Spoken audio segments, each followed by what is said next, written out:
Good morning. I have no idea what day it is. It's a Monday. I don't freaking know. What is it? Okay, my computer says it's the 11th of December, 2023. And one of the ladies on my Utah bariatric group, Facebook group, she does a mugshot Monday, just so she can be accountable for her goals and for herself, so she can see her process, her change over time. So I thought I would do that today. I had gastric bypass last Thursday, so December 7th. I just a little bit of information around that, since this is my first video. I went down on the 5th of December, so Wednesday, because I'm about in traffic. It can be a ways to get to the hospital, so I'm normally about an hour and a half, hour and 45 minutes to 2 hours from the hospital. So I went down the night before. On Tuesday night, because Wednesday I had all day appointments at my clinic. So first thing in the morning, I had to go get a bunch of blood drawn. I had to get an ultrasound of my gallbladder, because with my clinic, which is Rocky Mountain Associated Physicians, if they find that you have any issues with your gallbladder, if there's any stones in it, or if there's any sludge built up in it, they take it out if you want during your gastric bypass surgery, or any gastric surgery, I suppose. So I had to do that, and then I had to go to a class that was a couple hours long. It was completely full. Everybody is trying to get their medical stuff in before the end of the year for insurance purposes. So it was a packed class, and I did that the day before surgery. So there's stuff that I wish I kind of would have known. Maybe I should have done that class sooner. It worked out fine, but yeah, I think it would have been better if I had done it a couple days before. If I was closer to the area, I definitely would have done that. So I had to go to that class. Some of the things that they told me, now I'm gonna forget because my brain isn't together yet.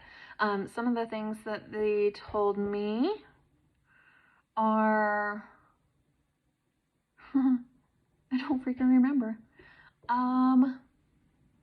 Maybe it was about, liquids. So the night before you have surgery, starting at 3 o'clock, you really have to push liquids.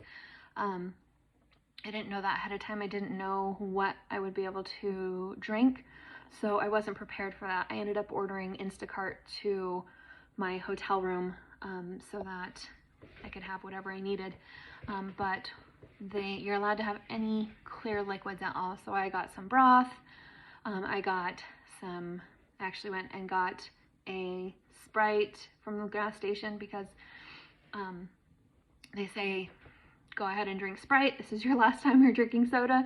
So if you really want it, go ahead and have it. So I went and got a Sprite. It was amazing tasting. It was so good, because I haven't had soda in a while leading up to this.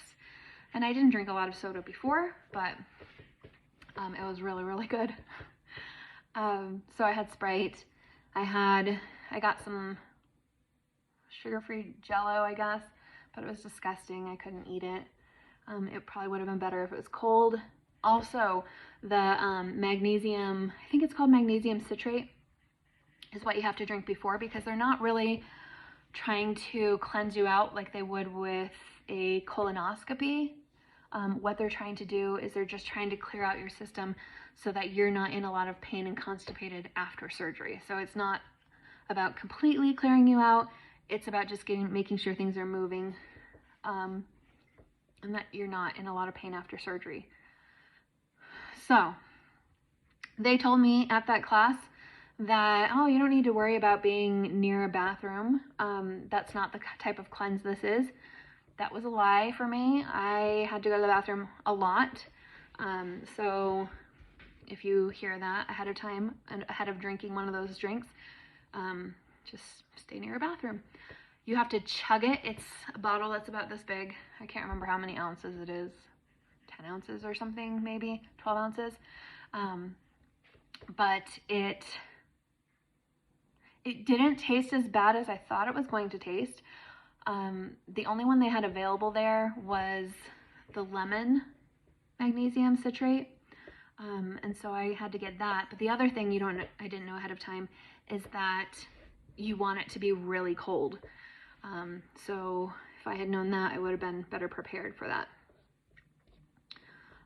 So that was, I ended up putting it in my freezer at the hotel, but it really never got that cold. I was able to drink it though, but I did need to stay near a toilet.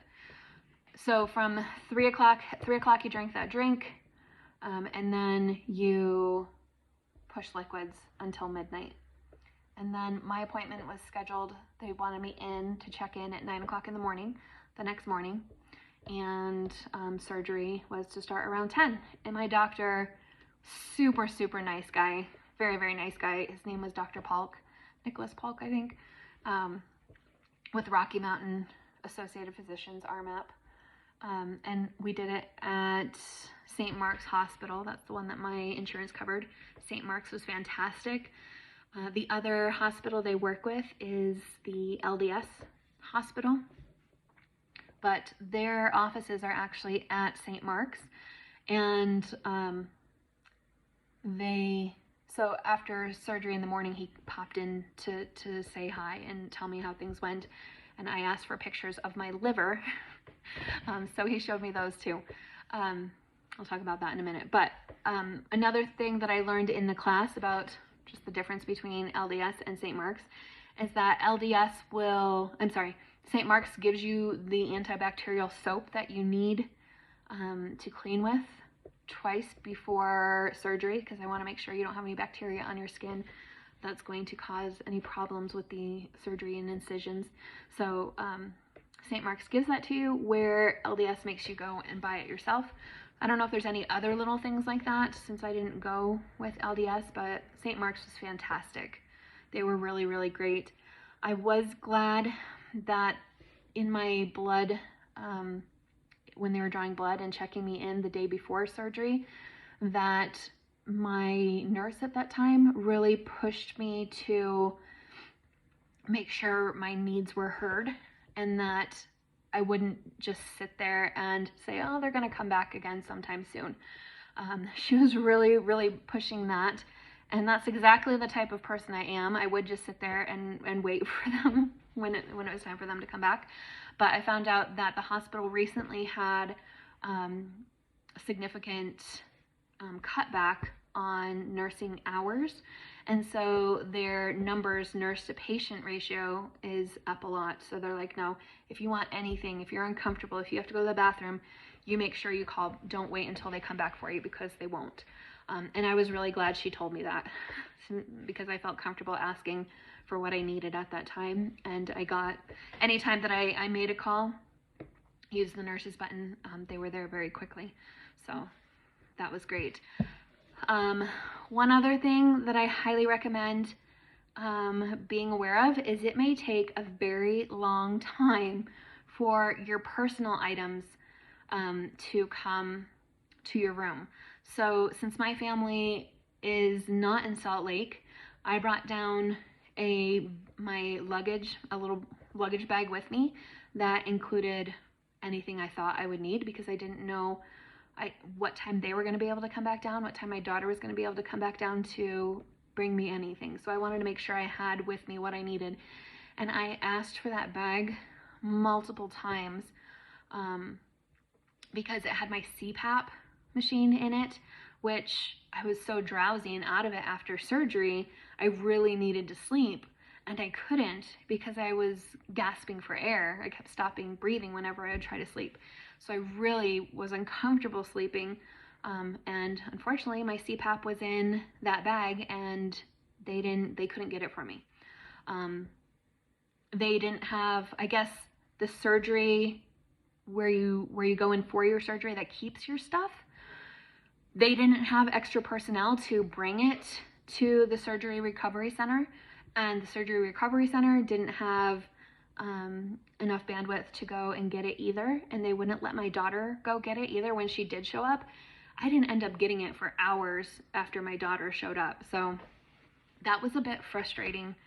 I really wanted my glasses because I couldn't see. I wanted my CPAP machine. Yeah, those were the two things I know that I really, really wanted right away that I didn't have access to.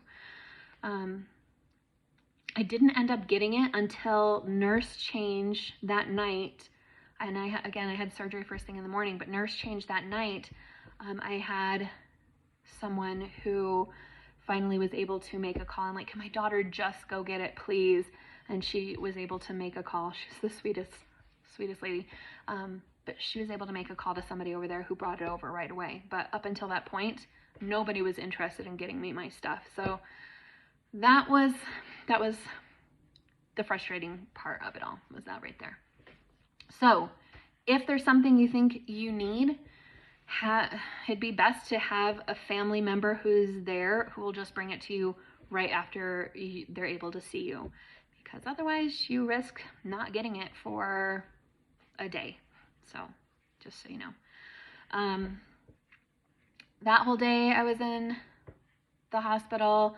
I slept pretty darn well that night. Once I had my CPAP machine, I was sleeping really, really well.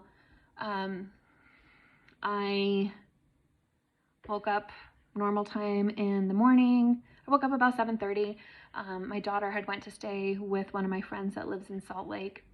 So she came in a little bit later, and we took a nap that day. Me in my hospital bed, her in the chair next to me. And then we just waited for checkout, and everything was really smooth from that point. But you do want to make sure that you are an advocate for yourself, that you are making any calls. If your machines are going off, they're not going to show up. Make sure you call and let them know those machines are going off.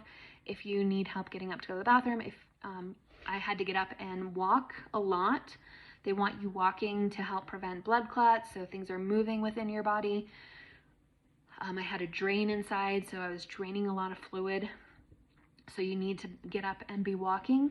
But I couldn't unplug myself and get going myself. So I had to call somebody in to help me be able to do that. I couldn't stretch down to be able to get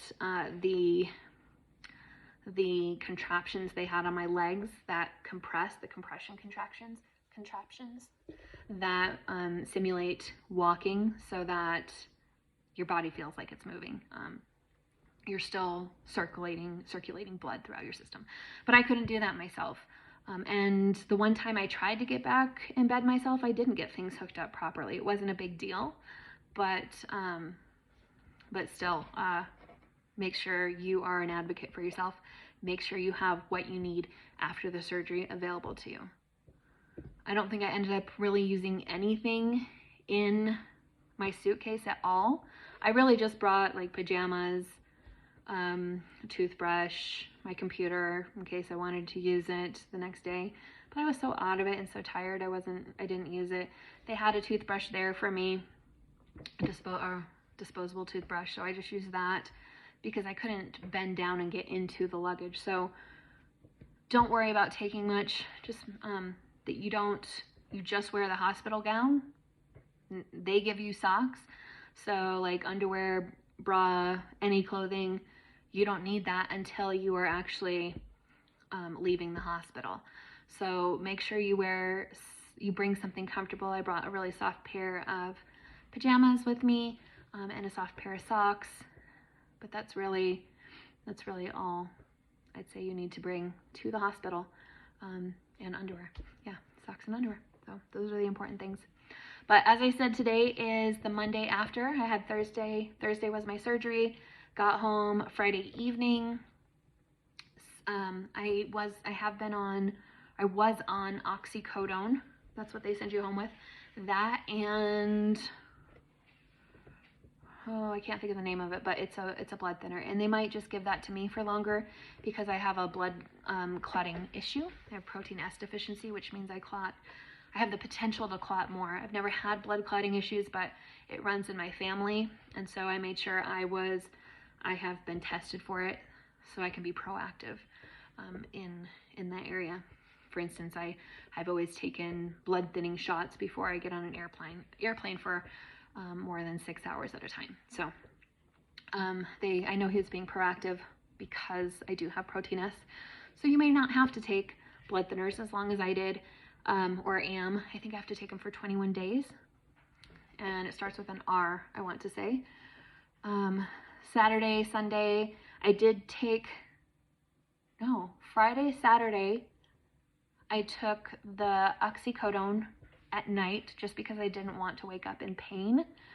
But I was really, really surprised at the lack of pain that I had. And I think I'll go ahead and stop this video here since we're already over 15 minutes, and then I'll get into my experience after surgery.